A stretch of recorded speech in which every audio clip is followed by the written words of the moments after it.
আসসালামু আলাইকুম, কি অবস্থা, কেমন আছেন? আমরাও ভালো আছি আলহামদুলিল্লাহ। আজকে একটা মিক্স ভিডিও নিয়ে আসলাম, যেহেতু ঈদের আগের দিন থেকে ঈদের দিন মানে কী কাজ, খাওয়া দাওয়া, এই সেই সব কিছু মিলে একটা ভিডিও নিয়ে আসলাম। আজকে আপনাদের মাঝে শেয়ার করব, দেখেন। তারপর এখানে ছিল আমরা যেহেতু ঈদের আগের দিন তেমন কিছু ইফতারের আয়োজন মোটামুটি ছিল, যেহেতু শেষ ইফতার, তাই আমরা সবাই মিলে এগুলো আয়োজন করলাম সব কিছু আলহামদুলিল্লাহ।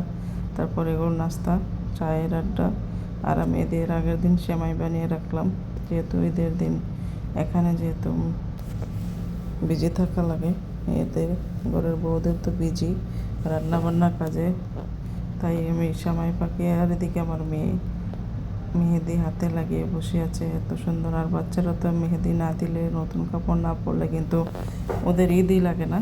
আর এদিকে আমরা তো বড়রা এদিকে তেমন বেশি ই করি না, বড়দের তো রান্নাবান্না কাজ টাজ থাকে। তারপর আমার মেয়ের অনুরোধে আমি অল্প একটু মেহেদি দিলাম হাতে, তাই। আর এক বাবির বাসায় আমরা দাওয়াত খেতে গেলাম, যেহেতু ঈদের দাওয়াত, তাই এখানে যে আয়োজনগুলো করেছি আলহামদুলিল্লাহ অনেক মজা হয়েছে, টেস্ট হয়েছে। আর এদিকে ছিল একটা স্পেশাল পুডিং, দেখতেই কিন্তু চকলেটের মতন দেখা যায়, দেখবে আপনি বানিয়ে নিয়ে আসছে, সাধারণ হয়েছে এক কথায়, টেস্টি হয়েছে। আর এদিকে সালাদগুলো দেখে তো এত টাটকা ভালো লাগছিল। আর আমি এদিকে যে পাকোড়া বানিয়েছিলাম, ওই পাকোড়াটা কিন্তু অনেক মুচমুচে ছিল। এত মুচমুচে পাকোড়া কিন্তু খেতে আসলে সত্যি কিন্তু অনেক ভালো লাগে, যেহেতু মনে করেন পাকোড়াটা যদি মুচমুচে না হয় তেমন কিন্তু স্বাদ লাগে না, ভালো লাগে না খেতেও।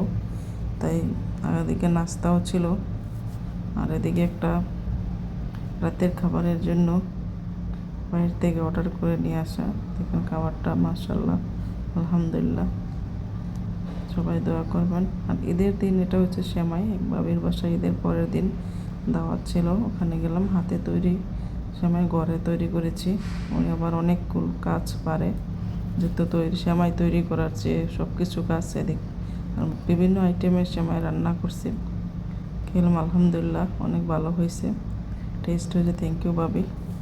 আর এদিকে যেহেতু সকালে আমরা নাস্তা করলাম রুটি দিয়ে, সেমাই দিয়ে, আর এদিকে ছিল ডিম দিয়ে ক্যাপসিকাম। আর আমরা একটা জায়গায় যাব দাওয়াতে, ওখানে গিয়ে দেখি যে সালাদ, এত স্পেশাল সালাদগুলো দেখতে এত সুন্দর লাগছিল, এত সুন্দরগুলো কেটেছিল ভাই, সালাদগুলো দেখে তো একদম ভালো লাগছিল দেখতে, এত সুন্দর অসাধারণ। দাওয়াত খেতে গেলাম, দাওয়াত খাওয়ার পর ওখানে যেয়ে বাস অল্প একটু ভিডিও নিলাম, আপনাদের সাথে দেখুন শেয়ার করলাম। তাই সবাই ভালো থাকবেন, আয়োজনগুলো সব ভালো ছিল।